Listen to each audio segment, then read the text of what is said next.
Good afternoon, everyone. Romney Smith at WTOC for The News Now. This is where I bring you digital updates of stories that we're working on for you right now. We're on a lot of different platforms, our website, our apps, Amazon Fire, Roku, Twitter, Facebook, YouTube, lots of different places you can watch us. And I want to thank you for giving us just a few minutes of your afternoon. So people have been calling the newsroom, emailing us, asking who is officially the governor. And the answer is we still don't have a certifiable result. Now, just last night, it was supposed to happen around 12 noon, and it didn't happen.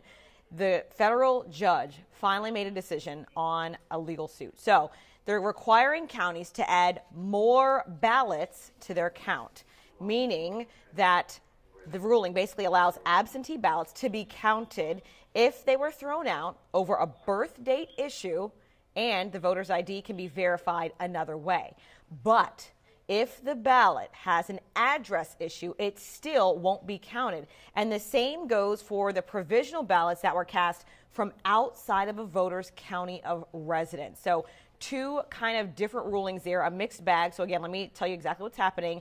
Absentee ballots will be counted if they were thrown out over a birth date issue, and the voter's ID can be verified another way. However, if the ballot has an address issue, it will not be counted because it was assigned to the wrong person or it was out of that person's county of residence. Also, it's expected to bring in more votes for the Democrat, Stacey Abrams, this mixed bag result, whose campaign initially filed the lawsuit, but they won't win as many votes as they're thinking. Every county right now, except for Gwinnett County, has certified their election results, and the Secretary of State's website still has Brian Kemp leading. Abrams would have to narrow that lead by around 18,000 votes to legally trigger a runoff election. WTOC is continuing to keep up with this story, and until someone is certifiably declared the winner, we will not announce the governor-elect until it is legally declared, because right now we are technically still without a governor-elect. But for those of you just tuning in, I've got about 200 of you on the Facebook stream right now. That federal judge handing down kind of a mixed bag result, saying some absentee and provisional ballots will be counted, some won't. It all comes down to the point of difference. So hopefully that's clear for you. Okay, so long story short, we're still waiting. More votes are going to be counted. Some, if they have an address issue, will be thrown out. So we'll see how that affects the numbers. We'll have an update for you tonight on WTOC. All right, so I don't have to tell you, because we've been hammering it home, one of WTOC's biggest events is actually happening right now. Today is the annual Day of Giving, and we are at the Kroger on Mall Boulevard. Our Mike Sela is there live right now. Mike, how's it going?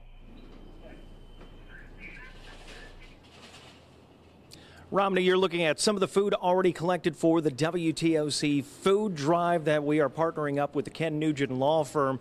And as you can see, we're just looking for non-perishable food items, things like green beans, anything in a can like Campbell's soup. Sounds pretty good on a cold day like today with that wind blowing. And just how good that sounds to you and me, think how good that will sound to someone in need this winter, especially as we move through the holidays. This is all to benefit America's Second Harvest of coastal Georgia, feeding America, feeding those in our community to make sure that they have something on their plates and also have a good meal.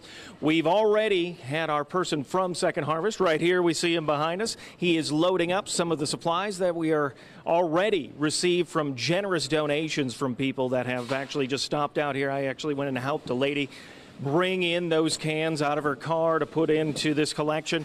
Also, if you want, we're at the Kroger on Mall Boulevard. You can go on inside, get some canned goods, bring it out on your way out after you pay for it, and give to this donation drive. We're going to be out here, WTOC. We'll have team members throughout the evening until 7:30 tonight.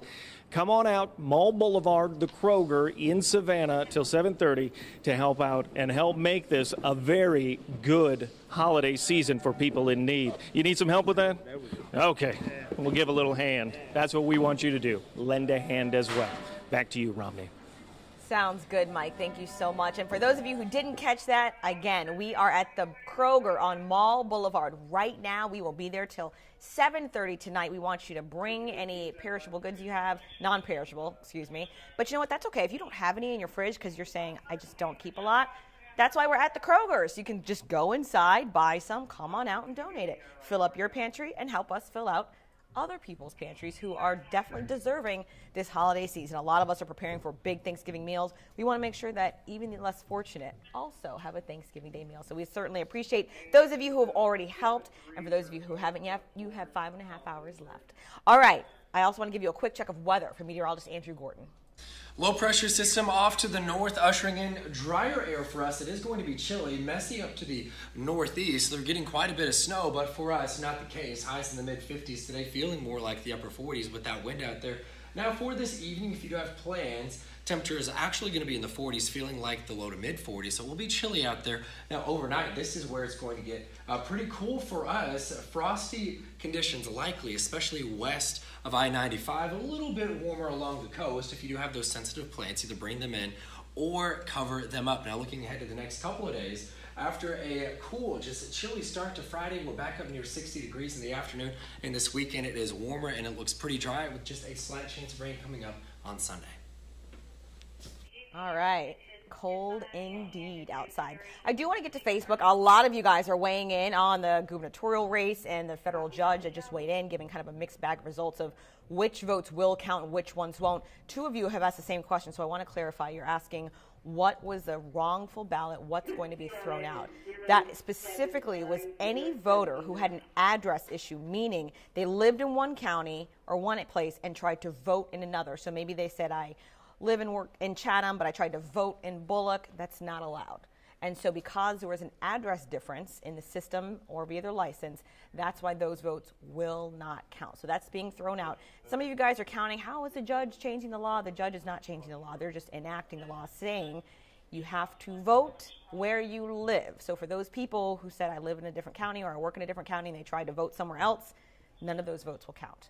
That is the law, and that's what the federal judge decided. Now, the one area that, let me clarify again, what is going to be counted is the people whose ballots had an issue with the birth date. As long as they are able to verify it another way, those votes will count. Again, that also is state law. If you have another way to verify your birthday, birth certificate, government ID, that kind of thing. So keep that in mind. That's why we keep saying it's a mixed bag. So some people like it, some people don't.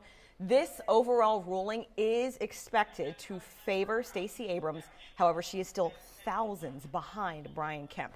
Again, nothing is certified at this point in time. That's why we are not claiming either one as governor-elect. Even though Kemp is ahead, we still aren't officially calling him that because legally, by state law, he has not been declared the certifiable winner. As soon as that happens, and I really hope it's tomorrow, we will, of course, let you know on air, online. If you have our app, we'll do a push alert, I'm sure. And I think everyone at this point is just ready for us to know exactly who will be sworn in January. So I hope that clarified everything for you. And if you don't, and you want a little bit more clarification, go to our website, WTOC.com. We do have a story explaining it there. All right, guys, that's all for me right now. And don't forget our day of giving right now. Go to the Kroger on Mall Boulevard. We'd be happy to see you. I'll be there tonight. Looking forward to meeting you a lot in person. All right, I got to get back to work. I'll see you later.